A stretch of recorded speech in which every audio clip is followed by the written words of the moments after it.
Mein Name ist Anna. Ich bin 35 Jahre alt.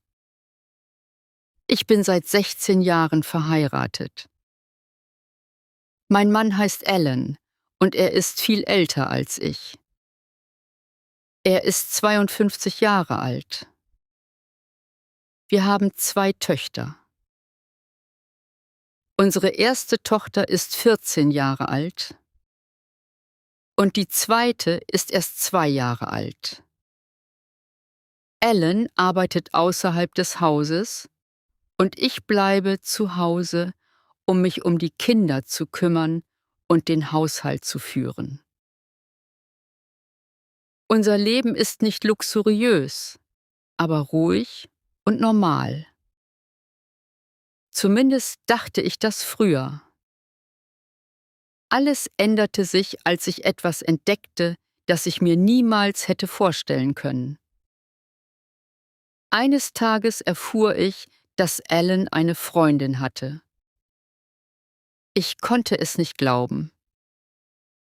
Ich fühlte mich, als wäre meine Welt stehen geblieben. Alan und ich waren viele Jahre zusammen gewesen. Wir hatten glückliche Zeiten und schwierige Zeiten miteinander geteilt. Ich dachte, er liebt mich. Ich dachte, wir wären ein Team. Aber plötzlich schien alles wie eine Lüge. Ich versuchte, mit ihm zu sprechen. Ich fragte ihn: Alan, stimmt es, dass du jemand anderen hast? Aber anstatt ehrlich zu antworten, wurde er wütend und sagte: Du machst aus nichts ein Problem. Doch tief in meinem Inneren fühlte ich, dass er etwas verheimlichte. Nach ein paar Tagen konnte ich nicht schlafen. Meine Gedanken drehten sich ständig. Ich wollte die Wahrheit wissen. Also schaute ich eines Nachts auf sein Handy. Ich fühlte mich schuldig, aber ich musste es wissen. Alan erwischte mich. Er war wütend und schrie: Warum schaust du auf mein Handy? Du hast kein Recht dazu. Ich hatte Angst, aber ich fühlte mich auch verletzt. Warum war er so wütend, wenn er nichts zu verbergen hatte? Später schaute ich auf seine Telefonrechnung. Ich sah eine Nummer, die fast jeden Tag anrief. Es war keine Arbeitsnummer. Es war privat. Meine Hände zitterten, aber ich rief die Nummer an. Eine Frau antwortete. Ihre Stimme war ruhig. Ich fragte sie: Wer sind Sie? Sie sagte mir, dass sie Alans Freundin sei. Sie war im gleichen Alter wie ich und hatte ebenfalls eine Tochter. Sie war auch verheiratet. Ich wusste nicht, was ich sagen sollte. Ich stand unter Schock. Ich fühlte mich, als wäre mein Herz zerbrochen. Ich fragte sie: Denken Sie nicht an meine Familie? Sie antwortete: Es geht mich nichts an, wenn mein Mann es herausfindet. Ich fühlte mich extrem allein. Also ging ich zurück zu Alan und sagte ihm, dass ich alles wusste. Ich sprach erneut mit ihm, aber er wurde wütend und sagte: Ich höre auf, wann immer ich will. Du kannst mich nicht kontrollieren. Diese Worte verletzten mich tief. Ich weinte. Ich flehte ihn an unsere Familie und unsere Töchter zu denken, aber er hörte mir nicht zu. Es war nicht das erste Mal, dass er mich betrog.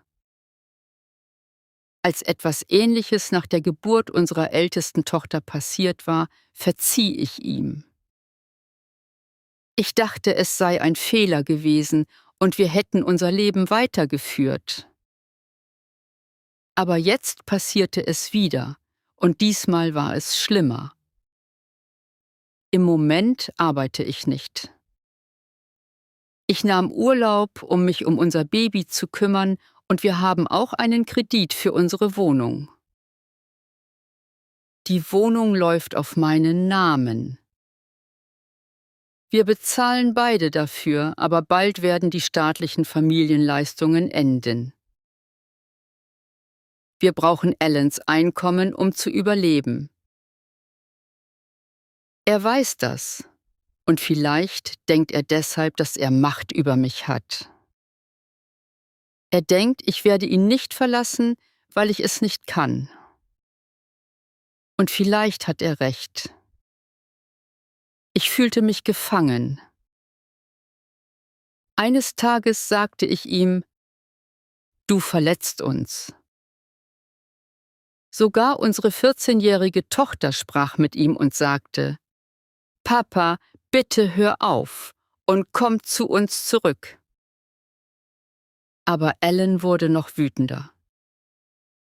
Er benutzte harte Worte. Er schrie auch sie an. Er veränderte sich. Er war nicht mehr derselbe Mann, den ich geheiratet hatte. Er lächelte die Kinder nicht mehr an. Er verbrachte keine Zeit mehr mit uns. Manchmal kam er abends sonntags nicht einmal nach Hause. Er sagte, er arbeite lange, aber ich glaubte ihm nicht. Jede Nacht wartete ich auf ihn und hoffte, dass er nach Hause kommen und sich entschuldigen würde.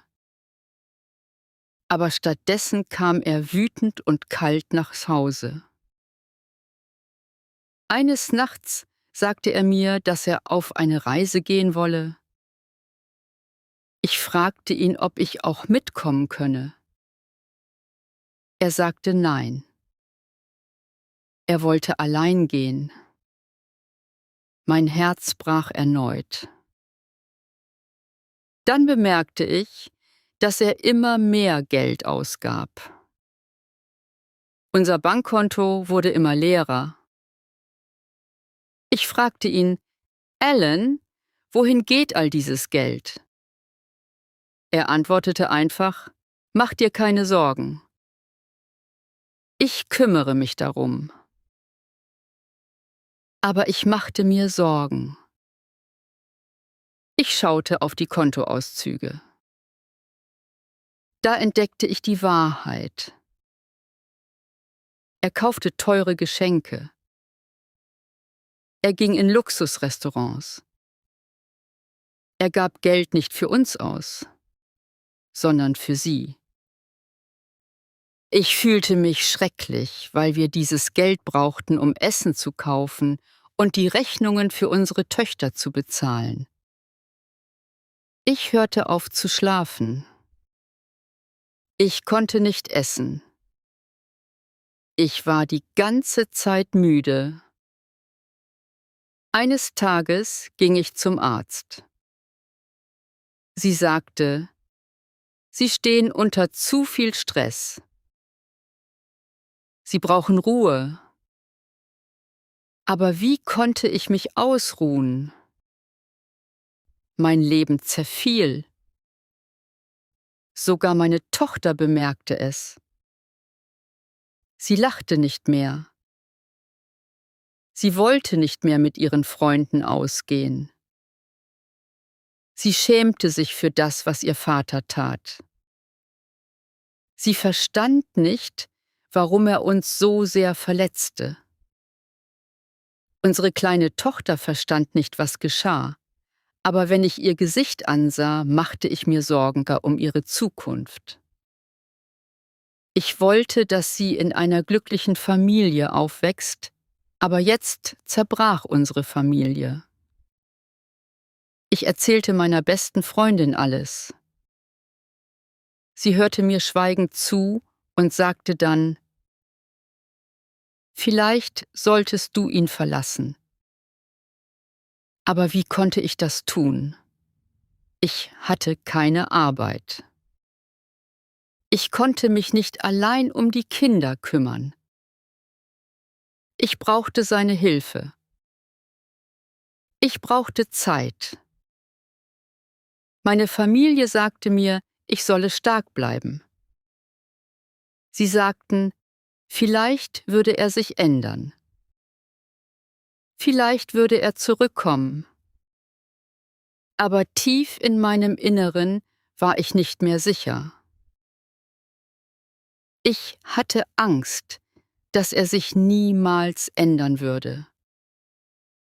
Ich hatte Angst, dass er seine Geliebte immer vor seine Familie stellen würde. Ich fühlte mich verloren.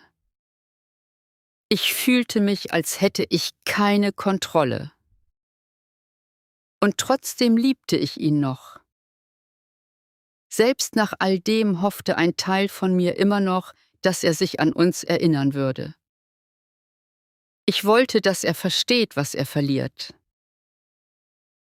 Ich wollte, dass er sich wieder für uns entscheidet. Aber ich wusste nicht, ob das jemals passieren würde.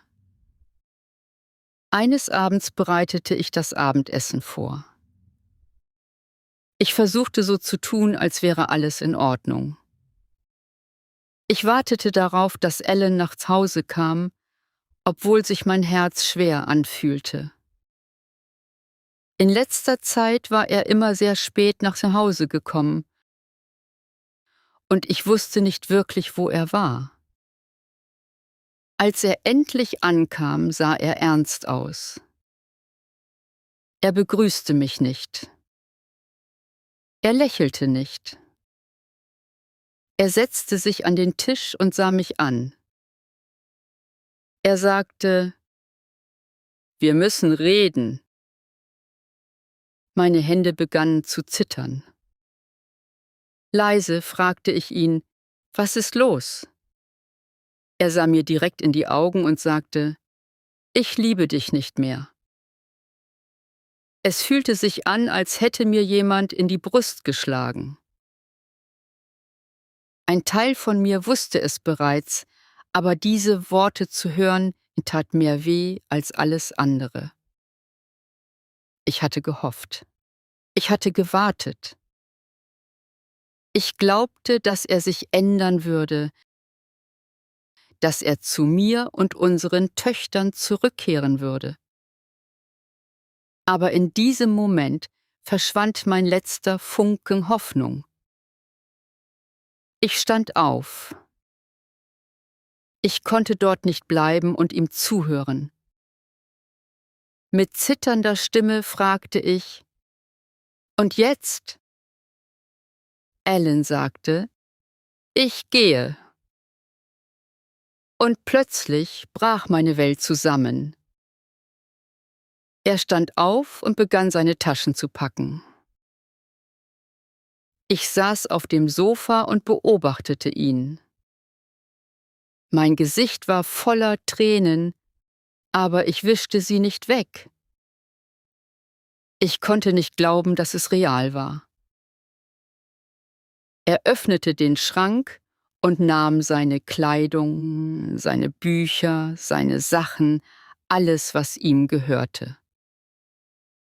Er sprach kaum. Ich wollte schreien und ihn anflehen zu bleiben, aber ich tat es nicht. Ich stand dort wie erstarrt.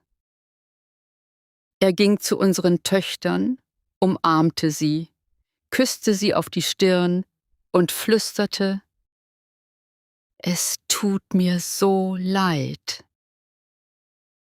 Sie weinten. Unsere älteste Tochter flehte, „Bitte verlass uns nicht." Aber er antwortete nicht. Er sah traurig aus. Dann ging er zur Tür, seufzte, öffnete sie und ging. Ich hörte, wie sein Auto startete. Ich hörte, wie er wegfuhr. Dann Stille. Die lauteste Stille, die ich je in meinem Leben gehört hatte. Dann brach ich zusammen.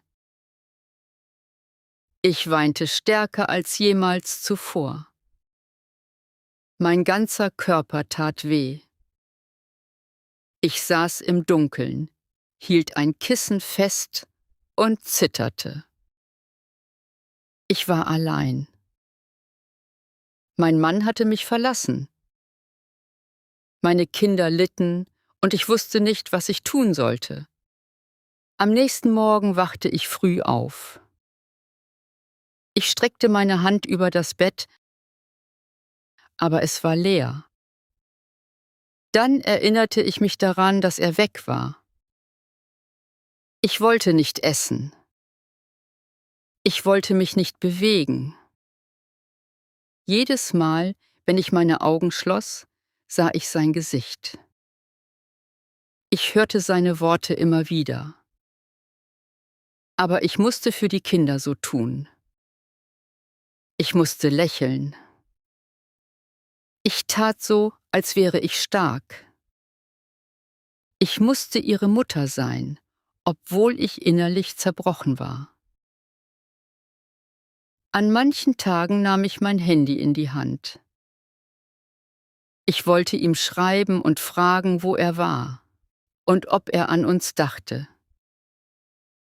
Aber ich hielt mich zurück. Ich wusste, wo er war. Er war bei ihr. Eines Tages ging ich spazieren. Ich kam an einem kleinen Café in der Nähe des Parks vorbei und dort war er. Er saß an einem Tisch auf der Terrasse. Gegenüber von ihm saß eine Frau. Dieselbe Frau, mit der ich am Telefon gesprochen hatte. Sie lächelte. Sie war schön.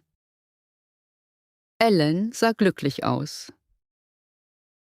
Er lachte. Ich blieb wie erstarrt stehen. Er hatte mich noch nicht gesehen, aber dann blickte er für einen Moment auf. Unsere Blicke trafen sich. Auch er erstarrte. Sein Lächeln verschwand. Aber ich wartete nicht. Ich drehte mich schnell um und ging weg. Als ich nach Hause kam, schloss ich die Tür, setzte mich auf den Boden und weinte. Ich weinte, bis meine Augen schmerzten.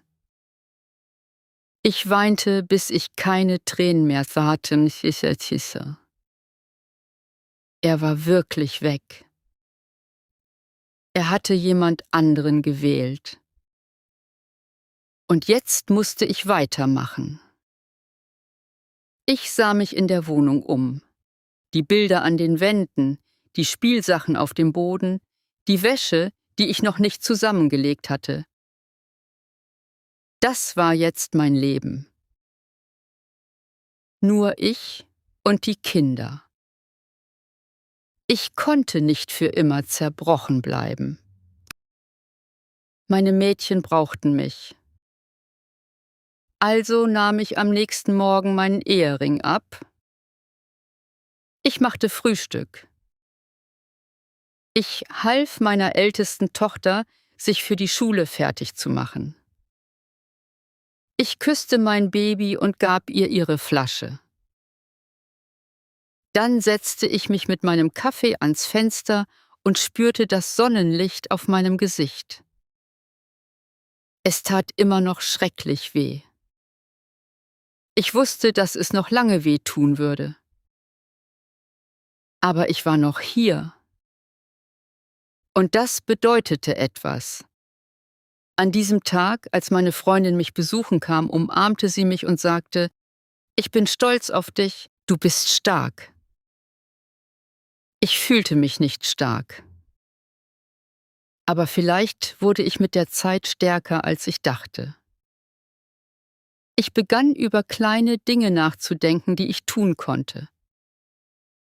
Vielleicht Online-Kurse machen oder nach einem Teilzeitjob von zu Hause suchen. Ich hatte immer noch nicht alle Antworten. Ich wusste nicht, wie ich das alles schaffen würde, aber ich musste es versuchen. Eines Abends setzte sich meine Tochter neben mich auf das Sofa. Sie hielt meine Hand und sagte: »Mama, ich bin froh, dass du hier bist.« Das war alles, was ich hören musste. Die Tage nach Allens Weggang waren schwierig. Das Haus fühlte sich leer ohne ihn an. Es gab niemanden mehr, der Dinge reparierte, schwere Taschen trug oder die Abende mit uns verbrachte. Aber der schwierigste Teil war nicht die Hausarbeit. Es war die Stille. Die Stille, die dich einsam fühlen lässt, selbst wenn du von deinen Kindern umgeben bist. Unsere kleine Tochter verstand nichts. Sie lächelte immer noch, wenn ich ihr ein Lied vorsang oder ihr ein Spielzeug gab. Aber unsere älteste Tochter war nicht mehr dieselbe. Sie wurde stiller. Sie lachte nicht mehr wie früher. An manchen Abenden weinte sie und dachte, ich könnte es nicht hören. Sie vermisste ihren Vater, obwohl sie auch wütend auf ihn war. Ich wusste nicht, was ich sagen sollte. Ich hatte keine Antworten. Aber ich blieb nah bei ihr und sagte ihr: Ich bin hier. Ich liebe dich. Wir werden das schaffen. Und jeden Tag versuchte ich selbst an diese Worte zu glauben. Geld wurde zu einem großen Problem. Allen war gegangen, und obwohl er versprach, uns zu helfen, reichte das, was er schickte, nicht aus. Manchmal schickte er überhaupt nichts. Ich musste bei jedem Einkauf vorsichtig sein. Ich kaufte nur das, was absolut notwendig war: Essen, Babyprodukte, Schulsachen. Keine Extras. Es gab Nächte, in denen ich leise weinte, nachdem die Mädchen schlafen gegangen waren. Ich wollte nicht, dass sie mich schwach sahen. Aber ich war erschöpft.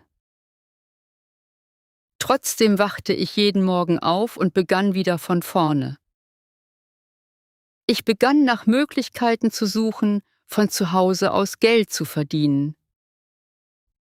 Ich fing an, Kleidung für Nachbarn zu nähen. Ich backte Kuchen und verkaufte sie in der Nachbarschaft. Es war nicht viel, aber es half. Eines Tages öffnete ich meine E-Mails und sah eine Nachricht von einer ehemaligen Kollegin. Sie sagte mir, dass es vielleicht einen Teilzeitjob in einem kleinen Büro in der Nähe gäbe. Sie brauchten jemanden, der bei Papierarbeit und Telefonanrufen hilft. Das Gehalt war bescheiden, aber es war bereits etwas. Ich sagte ja. Ich musste das Baby während dieser Stunden bei meiner Mutter lassen. Anfangs war es schwierig, aber ich wusste, dass ich es für unsere Zukunft erst tun musste. Nach und nach begannen sich die Dinge zu verändern. Ich begann mich stärker zu fühlen. Ich war noch nicht glücklich, aber ich war stärker. Mir wurde klar, dass ich etwas tat, das ich niemals für möglich gehalten hätte: 2 Kinder großziehen, arbeiten und ganz allein einen Haushalt führen. Es gab schmerzhafte Momente. Zum Beispiel, wenn ich glückliche Paare im Park spazieren sah. Oder wenn ich unser Hochzeitslied im Radio hörte. Oder wenn meine Tochter mich fragte: Wird Papa jemals zurückkommen? Ich wusste nicht, was ich sagen sollte. Ich wollte nicht lügen, aber ich wollte sie auch nicht noch mehr verletzen. Also sagte ich, vielleicht. Aber selbst wenn er nicht zurückkommt, wird trotzdem alles in Ordnung sein.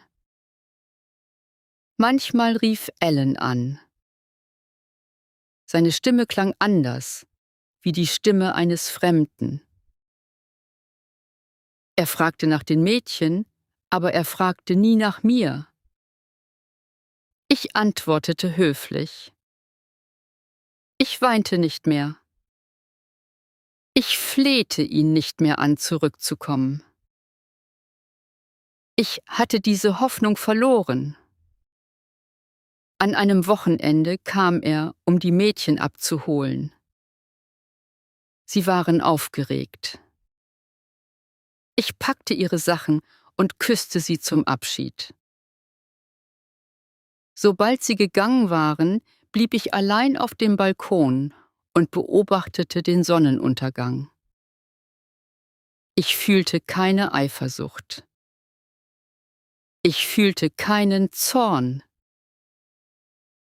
Ich fühlte nur Frieden. Und das überraschte mich.